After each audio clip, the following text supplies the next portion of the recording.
εκατομμύρια. Όταν για 325 εκατομμύρια κόψαν 20%, όταν χρειάζονται 4,5 δισεκατομμύρια, το γράφει σήμερα καθημερινή, το λέει ο Καρατσαφές Αφρέντου. Καταλαβαίνετε που θα πάνε οι μισθοί τον Ιούνιο. Ο δικός σου μισθός θα πάει 250 ευρώ. Αυτή είναι η πραγματικότητα. Και θέλουν αυτοί οι άνθρωποι συνομιλητή την Κυριακή το βράδυ των εκλογών για να εφαρμοστεί αυτό το μνημόνιο. Μα δεν υπάρχει περίπτωση. Δεν υπάρχει καμία περίπτωση. Αυτό είναι ξεκάθαρο.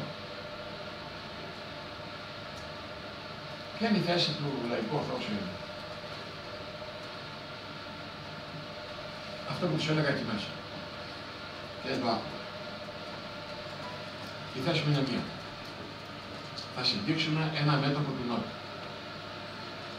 Ιταλία, Ισπανία, Πορτογαλία και τώρα ευτυχώς η Γαλλία. Και τώρα ευτυχώς η Γαλλία, η οποία φεύγει από το φορό της κυρίας Μέρκελ. Ακόμα και η Ουγγαρία.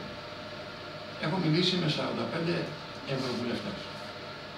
Όπως γνωρίζετε, ήμουν αντιπρόεδρος των ευρωσκεπτιστών μιας δυναμικής ομάδας στο Ευρωπαϊκό Κοινοβούλιο και θα εφαρμόσει το ίδιο πράγμα που εφαρμόσαμε και τότε. Τότε όλα τα κόμματα του Κοινοβουλίου, όλα, ήταν υπέρ της υπερψηφίσεως του Ευρωσυντάγματος. Εγώ ήμουν κατά. Ο μόνος από εδώ και το 2% στο Κοινοβούλιο.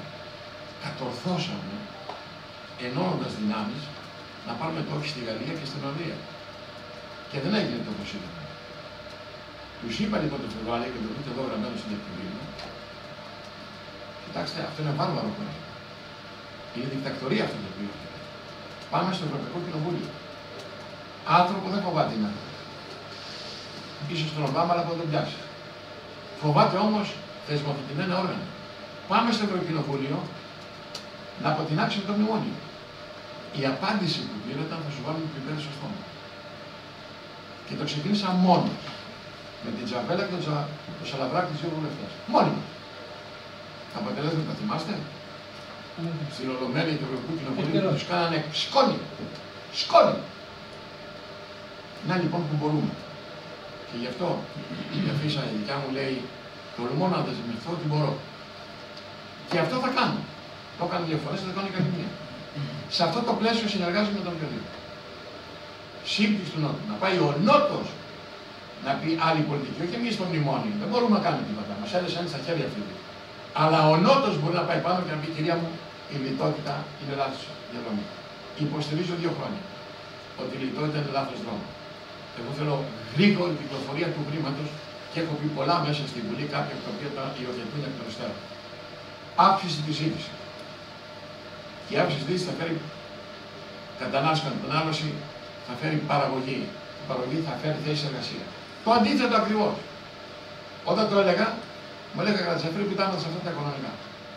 Βγήκε ο Πρόντι προχτές και είπε ακριβώς η συνταγή αυτή. Και ο Στρίγκλιτς, πώς το λένε ο οικονομολόγος με τον Νόμπελ, είπε είναι αυτοκτονία της Ευρώπης η λιτότητα. Θα πάμε με άλλο δρόμο. Όχι εμείς, δεν μπορούμε μόνοι μας. Όλος ο Νότος. Έτοιμοι μας περιμένουν. Και ακούστε, κυρίες και κύριοι, πώς έχουν τα πράγματα, γιατί καμιά φορά ορισμένες από τις πτυχές της δύσκολης διπλωματίας δεν φτάνουν προς τα έξω.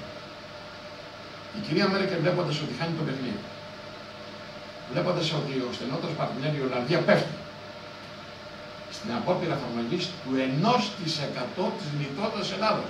Το 1% πήγα να περάσουν και έπεσε η κυβέρνηση. Τι κάνει, προσπαθεί να προσετεριστεί το Μόντι.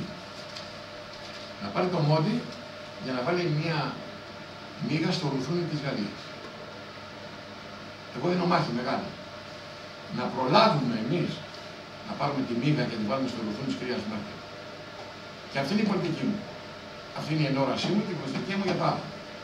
Δεν μπλέκομαι σε αυτά τα στέλνια.